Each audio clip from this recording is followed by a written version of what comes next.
The ad hoc committee of the House of Representatives set up to interface with relevant security agencies to reduce kidnapping, assassinations, and banditry in and around Isukwatu and Umenyochi local government areas of Abia State, have recommended the release of the leader of the indigenous people of Biafra, Nnamdi Kanu, as the surest way to reimpose peace in the southeast of Nigeria. Well, the chairman of the committee, Obinna Agwocha, said this at the resumed hearing of the ad hoc committee and added that the government's recognition of rule of law, justice, and equitable inclusion of the Southeast Zone on national issues and the unconditional release of Kanu from unlawful detention are the best ways to ensure lasting peace and security in the region. And work to ensure lasting solutions that will stand the test of time. For absolute peace, reduction of crime and criminality, investment in meaningful infrastructure development, ending the unproductive sit at home, and improving economic growth and opportunities in the Southeast. It starts with the government's recognition of the rule of law, justice, and equitable inclusion of the Southeast Zone in the Project Nigeria, and the unconditional release of Mazi Nnamdi Kanu from unlawful detention to ensure lasting peace and security in the entire region. This committee wishes to applaud the efforts of state governments in the Southeast region, as well as the federal government, for its demonstrable commitment to peace and security in the Southeast. This prayer, nothing has been done. They have not moved any inch inside the bush because the kidnapping keep increasing. But what I noticed that the Nigerian police are doing now is that almost every 3 pole or 2, there is a checkpoint. The aim of this brief, therefore, is to discuss the security situation in Umunnochi and the Isukwatu local government areas of Abia State with a view to profiling way forward. The discussion will be presented under the following headings: an appraisal of the security challenges and the associated dynamics.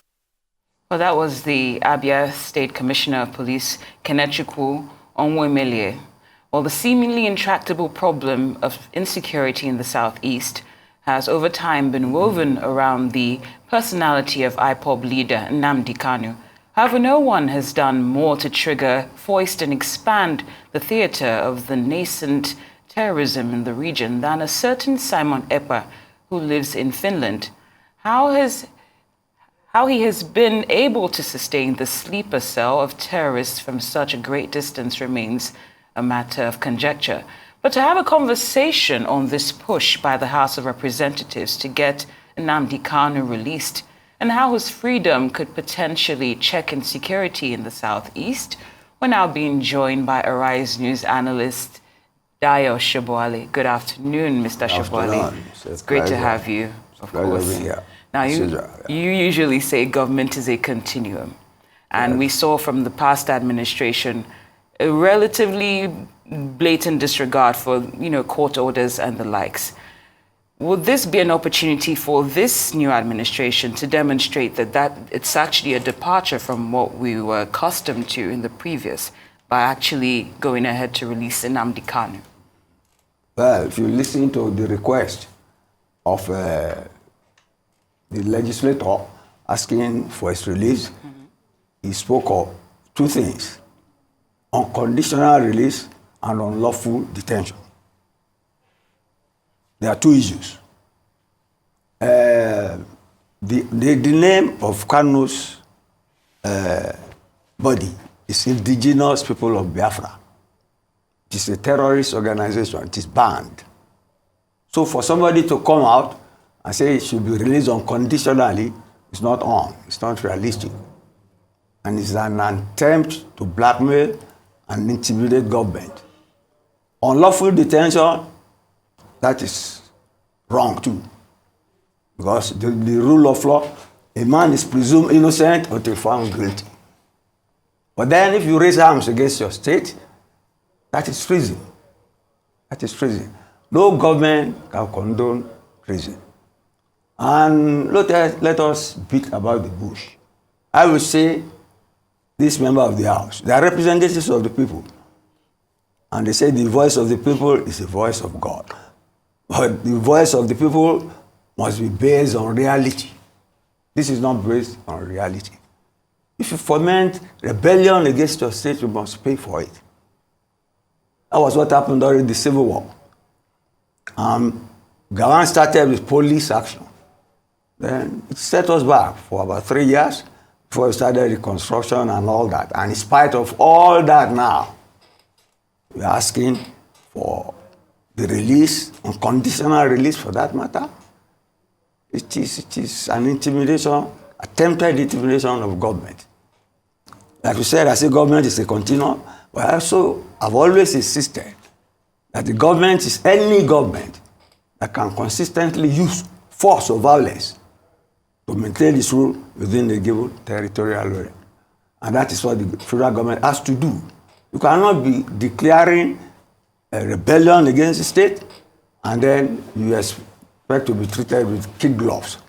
If government loses its ability to deter and to intimidate those who are trying to use force to challenge its authority, then government will not be worth its salt.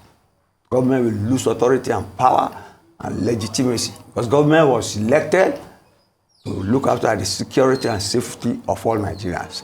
I will give you another instance on the international scene so that you can see that what is happening is not peculiar to those asking for the release of a rebel. See what happened in Niger. Because of the religious coloration and affinity of the North to the place. You see, Islamic clerics came up and they said ECOWAS should not use force.